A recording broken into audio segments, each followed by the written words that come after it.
Esta Navidad no es una celebración, es una despedida silenciosa. Mientras millones de personas ven luces, villancicos y tradiciones centenarias, dentro de la familia más observada del planeta se vive algo muy distinto. Un rey enfermo, una princesa que sobrevivió al cáncer, dos hermanos que no se hablan y un hijo que podría no volver jamás. Y lo más inquietante no es lo que se ha dicho en público, es todo lo que se está ocultando. Porque según fuentes internas del palacio, el rey Carlos está tratando esta Navidad como si fuera la última de su vida. No la última como monarca, la última como padre. Quédate hasta el final, porque cuando entiendas por qué esta Navidad es diferente, también entenderás por qué la monarquía británica está más cerca del colapso de lo que jamás admitirán. Y mientras miras esto, dime algo en los comentarios. ¿Desde qué país nos estás viendo ahora mismo? Sandringham siempre fue sinónimo de estabilidad. Desde 1988, cada Navidad de la familia real británica ocurre ahí. Un ritual casi sagrado. Las mismas paredes, los mismos pasillos, las mismas fotos cuidadosamente calculadas para transmitir unidad, continuidad y control. Pero este año, Sandringham se siente distinto. No porque el lugar haya cambiado, sino porque las personas dentro ya no son las mismas. Un rey de 77 años que nunca pensó que su reinado sería tan corto. Una familia marcada por enfermedades, ausencias y decisiones irreversibles. Y una sensación que nadie se atreve a decir en voz alta: el tiempo se está acabando. Fuentes cercanas al rey han revelado que Carlos quiere que esta Navidad sea especial, no por tradición, no por protocolo, sino por si es la última.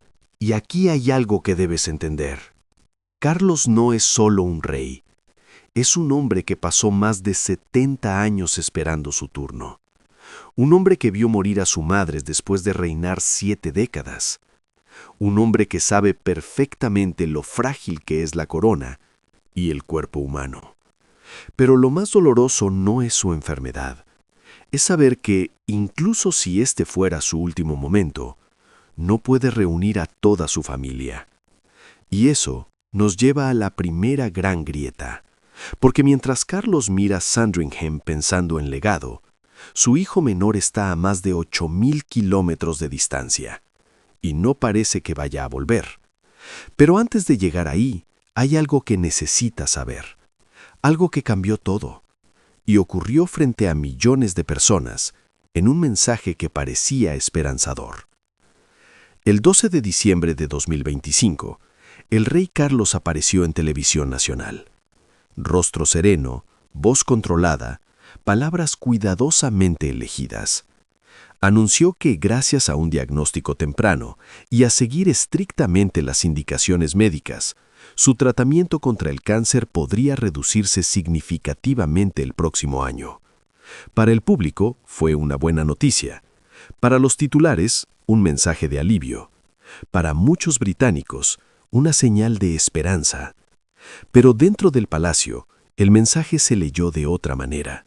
Porque cuando un rey dice «podría reducirse», no está prometiendo nada. Está preparando a todos para cualquier escenario. Buckingham Palace nunca reveló qué tipo de cáncer padece Carlos. Solo aclararon una cosa: no es cáncer de próstata.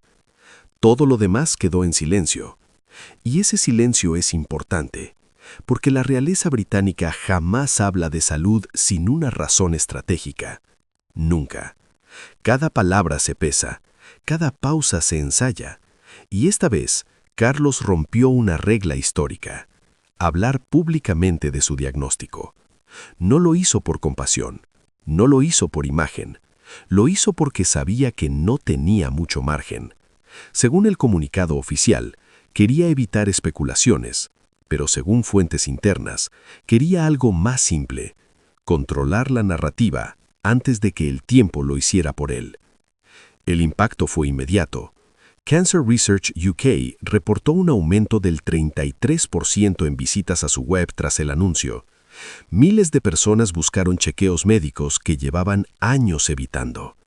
Sin proponérselo, Carlos se convirtió en el rostro de una campaña de concientización. Pero mientras el país respiraba un poco más tranquilo, otra bomba estaba a punto de explotar. Y esta vez no venía de Buckingham, venía de Kensington.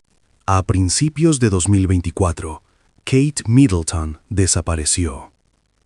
Sin avisos, sin fotos, sin apariciones públicas. Solo un comunicado breve anunciando que había sido sometida a una cirugía abdominal y que estaría fuera de la vida pública por un tiempo. Nada más. Y ese fue el problema.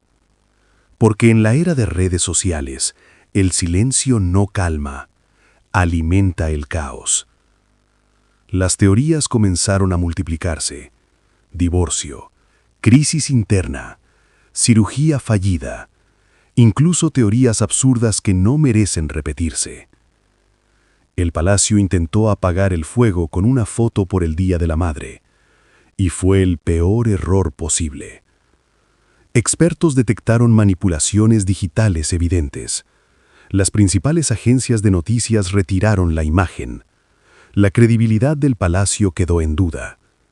Y entonces, el 22 de marzo de 2024, ocurrió algo que nadie esperaba. Kate apareció en video, sentada en un banco, rodeada de naturaleza. Con voz serena, pero mirada cansada, reveló que tenía cáncer, que durante la cirugía, inicialmente considerada no cancerosa, los médicos encontraron células malignas, que estaba recibiendo quimioterapia preventiva, que necesitaba tiempo, espacio, privacidad. El mundo se detuvo. Una mujer de 42 años, madre de 3 hijos pequeños, esposa del futuro rey, enfrentando una batalla que no distingue títulos. Ha sido un tiempo increíblemente difícil para nuestra familia, dijo. Y por primera vez en mucho tiempo, la monarquía dejó de parecer distante, se volvió humana. Pero detrás de esa imagen de fortaleza, Guillermo estaba viviendo el peor año de su vida. Y lo que eso provocó, nadie estaba preparado para afrontarlo. Si has llegado hasta aquí, deja un comentario con una sola palabra: presente. Quiero saber cuántos siguen conmigo antes de entrar en la parte más oscura de esta historia. Para el príncipe Guillermo, 2024 no solo fue difícil, fue devastador. En cuestión de semanas, el heredero al trono quedó atrapado entre 3 realidades imposibles de sostener al mismo tiempo: un padre enfermo, una esposa luchando contra el cáncer y una institución que exige fortaleza absoluta, incluso cuando todo se derrumba. Guillermo no tuvo tiempo para procesar nada. No hubo pausa, no hubo espacio para el duelo interno. Cada aparición pública era analizada al milímetro, cada gesto, cada mirada, cada silencio. ¿Se veía cansado? ¿Estaba distante? ¿Había algo que no nos estaban diciendo? Pero lo que no se veía en cámaras era lo más importante. Guillermo tenía que ser padre antes que príncipe. Explicar a 3 niños pequeños por qué mamá estaba agotada, por qué había visitas constantes al hospital, por qué la vida ya no era igual. En una entrevista meses después, lo admitió sin rodeos. Ha sido el año más duro de mi vida. No hay manual para eso, no hay entrenamiento real que te prepare. Y ese año hizo algo más, algo silencioso pero decisivo. Transformó a Guillermo. Dejó de ser el heredero paciente, el hombre que esperaba su momento. Empezó a pensar como rey antes de tiempo. Y cuando eso ocurre, las decisiones dejan de ser cómodas, porque mientras protegía a su familia, otro problema seguía creciendo en la sombra, un problema que llevaba un nombre prohibido dentro del palacio: Andrew. Y esta vez no había forma de seguir mirando hacia otro lado. Durante años, el nombre del príncipe Andrew era una carga incómoda. Todos lo sabían, nadie quería tocarlo. La entrevista con la BBC en 2019 fue un desastre absoluto. Intentó explicar su relación con Jeffrey Epstein y logró exactamente lo contrario. Pero mientras la reina Isabel vivía, Andrés seguía protegido. No del todo limpio, pero tampoco completamente castigado. Conservó títulos, conservó residencia, conservó privilegios. Cuando Carlos subió al trono en 2022, muchos esperaban una decisión inmediata. No ocurrió. Carlos dudó, postergó, esperó. Quizás por lealtad familiar, quizás por miedo a empezar su reinado con una guerra interna. Pero en octubre de 2025, todo cambió. Documentos judiciales filtrados en Estados Unidos revelaron correos electrónicos de 2011, correos que contradecían directamente lo que Andrés había declarado públicamente. La presión se volvió insoportable. El Parlamento exigía acción, la prensa no soltaba el tema, y Guillermo estaba furioso. Según múltiples fuentes, el heredero dejó algo claro: no heredaría un trono manchado por ese escándalo. Y entonces ocurrió lo impensable. El 30 de octubre de 2025, Buckingham Palace emitió un comunicado histórico. El rey iniciaba el proceso para retirar todos los títulos, honores y estilos del príncipe Andrew. No más Alteza Real, no más duque, no más privilegios. Desde ese día sería conocido simplemente como Andrew Mountbatten Windsor, nada más. Pero el golpe no terminó ahí. También se le ordenó abandonar Royal Lodge, la mansión de 30 habitaciones donde había vivido desde hace más de 2 décadas. Un símbolo de estatus, convertido en un recordatorio de caída. Fue una decisión brutal, sin precedentes modernos y profundamente personal. Carlos no castigaba solo a un miembro de la realeza, castigaba a su propio hermano. Déjame preguntarte algo y respóndelo con honestidad en los comentarios. ¿Tú podrías hacer eso si estuvieras en su lugar? Escribe sí o no y dime por qué. Porque aunque muchos aplaudieron la decisión, dentro del palacio el ambiente era otro, tenso, doloroso, irreversible. Y mientras Carlos y Guillermo parecían finalmente alineados, una nueva fractura comenzaba a abrirse entre ellos. Por primera vez en años, Carlos y Guillermo estaban del mismo lado. Ambos entendían que el caso Andrés era una amenaza existencial para la monarquía, pero esa alianza tenía fecha de caducidad, porque mientras Carlos piensa en preservar, Guillermo piensa en transformar, y esa diferencia lo cambia todo. Guillermo no quiere una monarquía pesada, lenta y desconectada. Quiere algo más simple, más humano, más relevante. Según reportes de The Times, el príncipe de Gales ya planea una coronación radicalmente distinta cuando llegue su momento. Nada de rituales excesivos, nada de símbolos que parezcan sacados de otra época.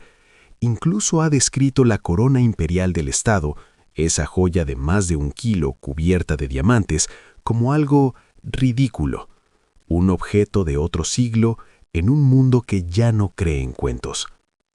Pero hay algo aún más delicado. Guillermo estaría considerando reducir o eliminar juramentos religiosos tradicionales, un cambio que rompería casi 500 años de vínculo formal entre la corona y la Iglesia de Inglaterra. Para Carlos, esto es casi una herejía. Según la experta real Ingrid Seward, el rey odia los cambios, no los tolera fácilmente, los acepta solo cuando no tiene alternativa. Carlos entiende la necesidad de adaptación, pero no quiere ser recordado como el rey que desarmó la tradición. Guillermo, en cambio, no quiere ser recordado como el rey que llegó demasiado tarde. Y mientras esta tensión crece en silencio, hay alguien que observa todo desde lejos. Alguien que ya rompió con la familia. Alguien que vive a miles de kilómetros, pero cuya ausencia pesa más que cualquier presencia. El príncipe Harry. Y lo que ocurrió en California, nadie lo esperaba. Si sigues aquí, escribe en los comentarios una palabra que describa a esta familia. Rota, humana o irrecuperable. A más de 8.000 kilómetros de Londres, En las colinas soleadas de Montecito, California, vive el hijo que ya no encaja en la foto familiar, el príncipe Harry. O como muchos en el Reino Unido ya lo llaman, simplemente Harry. Desde que abandonó sus deberes reales en 2020, su vida dio un giro radical. Nada de palacios, nada de protocolos, nada de Navidad en Sandringham. En su lugar, una mansión de $14 millones, contratos multimillonarios con Netflix y Spotify, una fundación benéfica y una nueva identidad lejos de la corona. Pero ese nuevo mundo tiene un precio. Sus hijos, Archie y Lilibet, apenas conocen a su abuelo. No por fotos oficiales, no por recuerdos reales, solo por imágenes y relatos. Carlos no los ha visto en persona desde junio de 2022. Más de 3 años sin abrazar a sus propios nietos. Para un hombre que enfrenta su propia mortalidad, esa ausencia pesa más que cualquier título perdido. Harry lo sabe, pero también carga con su propia herida. En mayo de 2025, declaró abiertamente que no veía un camino realista para volver al Reino Unido con su familia, citando preocupaciones de seguridad, citando desconfianza, citando heridas que aún no cierran. Parecía el final definitivo, hasta que, en septiembre de 2025, algo cambió. Harry regresó solo al Reino Unido para compromisos relacionados con los Juegos Invictos. Sin Meghan, sin cámaras anunciadas, sin discursos públicos, y en silencio se reunió con su padre. No hubo comunicado oficial, no hubo fotos, no hubo declaraciones, solo filtraciones. Según fuentes cercanas, el encuentro fue breve, emotivo, incómodo. No se habló de títulos, no se habló de entrevistas, no se habló del pasado reciente. Se habló del tiempo. Carlos ya no habló como rey, habló como padre. Un hombre que sabe que no puede arreglar todo, pero que necesita cerrar algo antes de que sea demasiado tarde. Harry escuchó. No prometió nada, no pidió perdón públicamente, no anunció reconciliación, pero tampoco cerró la puerta. Y eso, en esta familia, ya es enorme. Sin embargo, hay una ausencia imposible de ignorar. Guillermo. Según múltiples reportes, el heredero no estuvo presente. La relación entre los hermanos sigue gelada. Demasiado daño, demasiadas palabras dichas, demasiadas líneas cruzadas. Y así llegamos a esta Navidad. Una casa llena, pero incompleta. Sandringham vuelve a llenarse de luces, pero no hay ilusión. Hay silencios largos, miradas que evitan encontrarse, conversaciones que no se tienen. Carlos observa a su familia con una mezcla difícil de describir. Orgullo, arrepentimiento, miedo. Sabe que este momento no se repetirá igual. Sabe que el futuro es incierto, que la corona puede sobrevivir, pero la familia quizá no. Kate, más fuerte que meses atrás, intenta recuperar una normalidad que ya no existe. Guillermo carga con un peso que no pidió. Harry está ausente, aunque más presente que antes. Y en medio de todo, un rey que entiende algo que pocos aceptan. Las instituciones no colapsan de golpe, se erosionan lentamente, desde dentro. Esta Navidad no es una celebración, es una pausa, un respiro antes del cambio. La monarquía británica ha sobrevivido guerras, escándalos y siglos de transformación, pero nunca había enfrentado esto al mismo tiempo. Un rey enfermo, un heredero que quiere romper tradiciones, un hijo que se fue y una familia emocionalmente fracturada. Tal vez la corona sobreviva, tal vez se adapte, tal vez se transforme, pero una cosa está segura. Después de esta Navidad, Nada volverá a ser igual. Y ahora quiero saber tu opinión. Dímelo en los comentarios. ¿Crees que estamos viendo el principio del fin o solo el doloroso nacimiento de una nueva monarquía? Y si llegaste hasta aquí, escribe una sola palabra: Navidad. Eso me dice que viste todo el video.